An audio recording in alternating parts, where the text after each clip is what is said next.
Pemirsa NASA tercinta di seluruh Nusantara, kita sedang berada di sebuah kebun kakao milik sebuah perusahaan besar swasta, tepatnya di Desa Kota Parit, Kecamatan Selesai, Kabupaten Langkat, Provinsi Sumatera Utara. Selamat pagi Bapak. Selamat pagi. Bisa Bapak perkenalkan nama dan alamat Bapak? Nama saya Budianto, alamat di perumahan kebun ini, dan tepatnya di Desa Kota Parit, Kecamatan Selesai, Kabupaten Langkat. Berapa luasan dari kebun ini Pak? Luas ini 370 hektar. Umurnya itu variasi antara 15 sampai 20 tahun, tapi yang banyak di 20 tahunnya. Jenisnya yang dipakai adalah jenis Cirolo dan Forastero. Sudah menggunakan produk NASA? Sudah. Apa saja Pak? Yang digunakan di sini adalah NASA sama Hormonic. Saya gunakan dengan spot. Untuk dosisnya? Iya, dosisnya 4 tutup per cap ditambah 1 tutup hormon. Itu Bapak gunakan berapa luasan dan berapa habisnya Pak? Yang saya gunakan kurang lebih 150 hektar.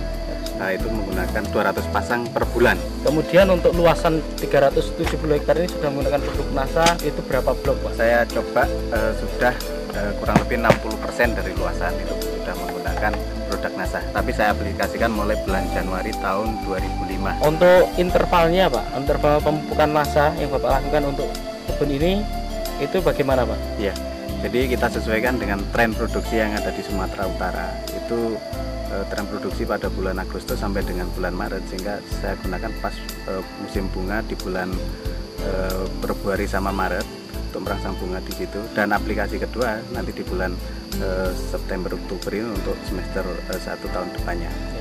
Selain pupuk dari NASA, Bapak masih juga menggunakan pupuk kimianya Pak ya? Masih. Biasanya itu dalam 1 tahun itu Bapak menggunakan untuk per pokok berapa Pak? Itu sesuai dengan rekomendasi. Kita memang melakukan rekomendasi tiap 2 tahun sekali. Jadi untuk urea itu 600 gram yang diaplikasikan 2 kali. SP sama KCL masing-masing 100 gram juga diaplikasikan setahun 2 kali. Kemudian kalau dilihat Pak ya, tanaman di sini jarak tanamnya berapa ini Pak? Ini memang bekas tanaman karet yang ditanami di bawahnya dengan cara nanam biji atau yang dikenal dengan seed head stick. Jadi jaraknya itu variasi, ada yang 1-2, ada yang 2-4. Dengan kerapatan pohon, kalau yang tanaman rapat gini sampai 1.500. Tapi yang untuk ukuran 24 sekarang rata-rata populasi tinggal kurang lebih 800 pohon per hektar. Kemudian dilihat dari naungan Pak, kayaknya di sini juga lumayan cukup banyak naungan. Ini kira-kira apa saja ini Pak pohon naungan di sini nih Pak? Ya, ini kita untuk naungan coklatnya yang pokok itu menggunakan Glyriside, tapi untuk buffer untuk angin itu menggunakan mahoni. Nah, untuk kebun ini Pak, secara budidaya juga dilakukan pemangkasan Pak ya? Oh iya, itu memang wajib. Nah, kira-kira itu bulan apa Pak itu kalau dilakukan pemangkasan itu Pak? Ya, sama sesuai dengan tren produksi, yaitu untuk merangsang bunga yang di bulan Maret, April, Mei itu kita harus pangkas di bulan 2, dan untuk pembungaan di bulan 9 atau 10 itu kita harus pangkas mulai bulan 8 sama 9. Untuk teorinya pangkas Pak? Pada prinsipnya yang penting di situ adalah penyinaran bisa masuk, sehingga cabang-cabang kayak cabang air, cabang kering, dan cabangnya kena penyakit itu harus dipotong. Dan yang penting lagi adalah tanaman yang udah tinggi itu harus ditoping. Setelah Bapak menggunakan produk dari NASA ini Pak, apa yang Bapak rasakan atau yang Bapak lihat perkembangan dari tanaman atau kebun coklat Bapak ini Pak? Dari segi pertumbuhan vegetatifnya dari daun memang ya cukup menggembirakan, yaitu cukup subur, dan dari bunga-bunga yang mentil yang muncul, jadi itu juga kenaikan produksi. Dari tahun sebelumnya itu ada kenaikan kurang lebih 20%. 20% ya Pak kenaikannya ya, iya, dari tahun lalu. Kemudian yang lain Pak, Bapak sudah menggunakan produk NASA dari pupuknya. Nah, kemudian untuk agensi hayatinya, Bapak sudah menggunakan belum Pak? Sudah kita coba beberapa blok untuk persiapan jangka panjang, tapi masih diamati untuk perkembangan tingkat serangan hama dan penyakit yang ada di sini. Jadi belum bisa Bapak sampaikan di sini ya? Belum. Ya, pakai apa Pak ininya? Untuk perkembangan Phytophthora jamur itu menggunakan bio, dan untuk hama saya coba dengan menggunakan Pestona yang saya campur dengan Aero. Pada buahnya itu ada perubahan secara kualitas atau tidak, Pak? Secara kualitas memang ada ya, terutama untuk yang kena serang hama penyakit itu saat sekarang menunjukkan tanda-tanda ada penurunan, dan biasanya mecah itu kulit buah itu keras, ini agak mudah.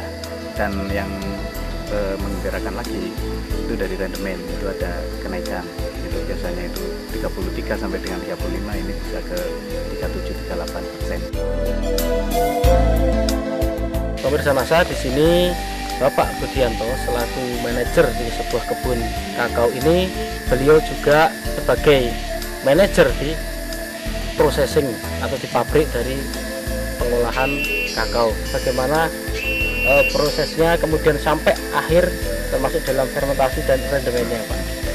Setelah buah dipanen dari lapangan, itu siang hari atau sore hari tergantung dari siapnya panen, itu diangkut ke pabrik. Nah, di sana buah kakao tadi langsung ditimbang berapa bobotnya dan langsung dimasukkan ke dalam kotak fermentasi. Di dalam kotak fermentasi kita fermentasi kurang lebih 4-5 hari dan dilakukan pembalikan sekali pada hari kedua, dan setelah itu dilakukan penyemuran dengan matahari itu kurang lebih 8-10 hari tergantung daripada cuaca. Dan setelah itu kalau biji sudah kering dimasukkan ke dalam gudang dan disortasi, yaitu untuk menentukan kualitas biji, untuk menentukan grade A atau B dan sebagainya, baru dilakukan pemakingan. Dari pemakingan itu sudah ada yang menerima, Pak ya, ataupun ini sudah terikat kontrak atau demikian, Pak ya? Ya betul, jadi ini sudah kontrak, tinggal menentukan jadwal kapan waktu pengirimannya.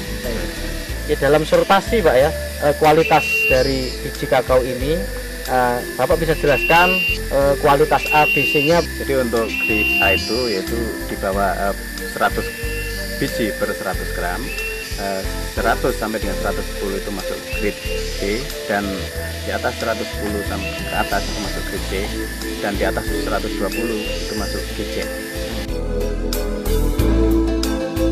Dari sini kami ingin Bapak menyampaikan pesan dan kesan untuk pemirsa Nasa di seluruh Nusantara. Jadi harapan saya untuk masyarakat di Indonesia tidak usah ragu lagi untuk menggunakan produk Nasa, karena sudah terbukti saya sendiri untuk di perkebunan ini dengan menggunakan produk Nasa ada optimalisasi produksi yang tadinya itu turun seiring dengan umur, dengan menggunakan Nasa bisa optimal lagi sesuai dengan standar, sehingga ya termasuk di kebun kami ada kenaikan kurang lebih 20%.